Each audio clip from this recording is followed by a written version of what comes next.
हमारे साथ यहाँ पर मौजूद हैं ब्रह्मा कुमारी से बीके मुकेश जी, ओम शांति।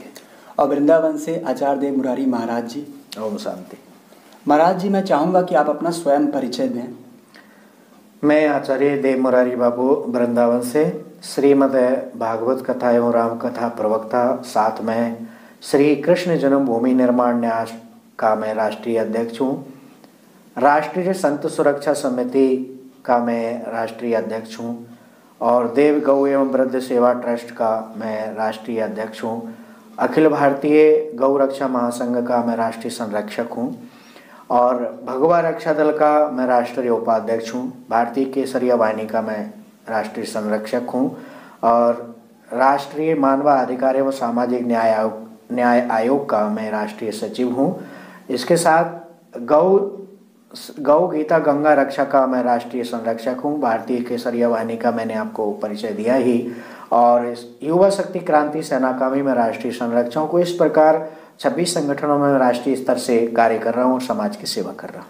आपका बहुत बहुत स्वागत है जी। ओम शांति। ओम शांति।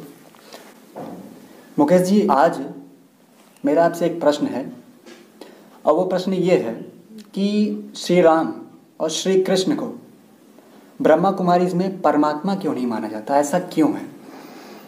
ये बहुत ज्वलंत प्रश्न है और मुझे लगता है सही समय है, सही स्थान है और संग भी सही है, क्योंकि हमारे साथ पूज्य महाराज जी बैठे हैं और ये आवाज़ मुझे लगता है बहुत जगह तक जाने वाली भी है।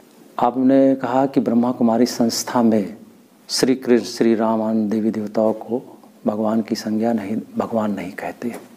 ये मान्यताएं ज़्यादा तक सही नहीं है जो लोग कहते हैं। और हम अगर देखते हैं अपने शास्त्रों के अनुसार, तो कई जगह एक चीज़ आता है कि नर ऐसी करनी करे जो नारायण कर हो जाए, नारी ऐसी करनी करे जो लक्ष्मी हो जाए। नर और नारायण, लक्ष्मी, ये क्या है? परमात्मा ने स्वयं इशारा किया है हमारे गीता में, और अर्जुन से एक शब्द कहा है कि हे अर्जुन, मेरे द्वारा सिखाए गए ज्ञान और योग को सीख कर तू परम देव पद को प्राप्त करेगा। देव पद यानी देवता और परमात्मा में अंतर है।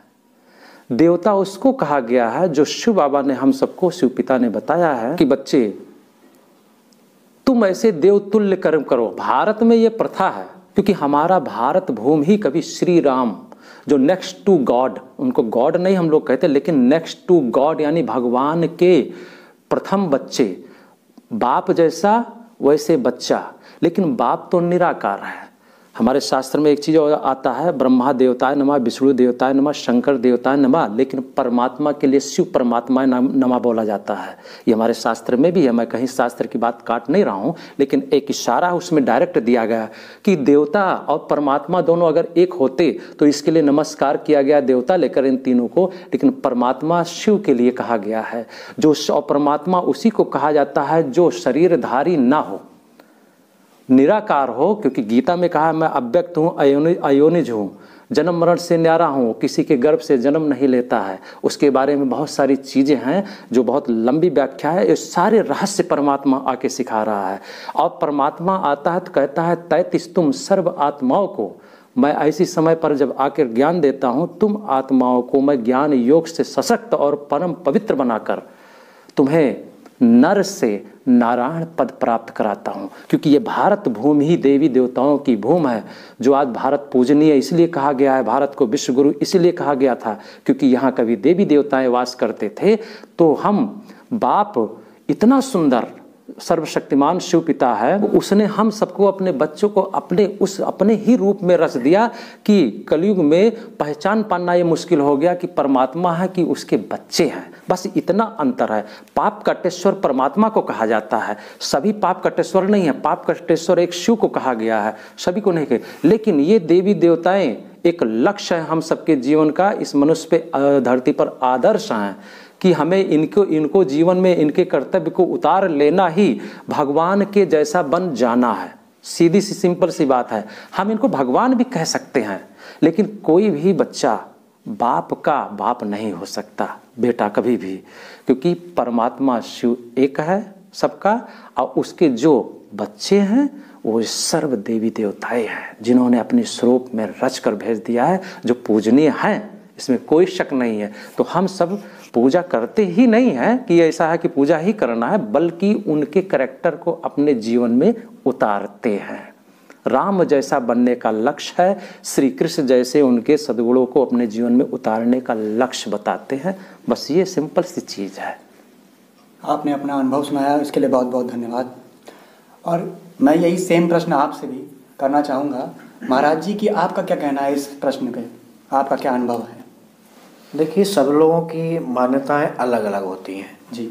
जैसे अपने यहाँ हिंदू, मुस्लिम, सिख, ईसाई सब आपस में भाई भाई कहे जाते हैं, लेकिन क्या मुसलमान, सिख और अन्य जो हैं वो सब केवल राम जी को, कृष्ण को मानते हैं क्या? नहीं, सबकी मान्यताएं अलग है। सिख समाज अपने वाहे गुरु जी को मानते हैं, मुसलमान लोग अल्लाह, मौला, मौलवी जो भी हैं उनको मानते हैं, और क्रिश्चियन लोग अपने गॉड को मानते हैं, या जिस रूप में हम लोग हिंदू लोग, सनातनी लोग, हम लोग भगवान श्री राम और कृष्ण को मानते हैं। और हमारे हिंदुओं में भी अलग अलग संस्थाएं, अलग अलग मान्यताएं हैं।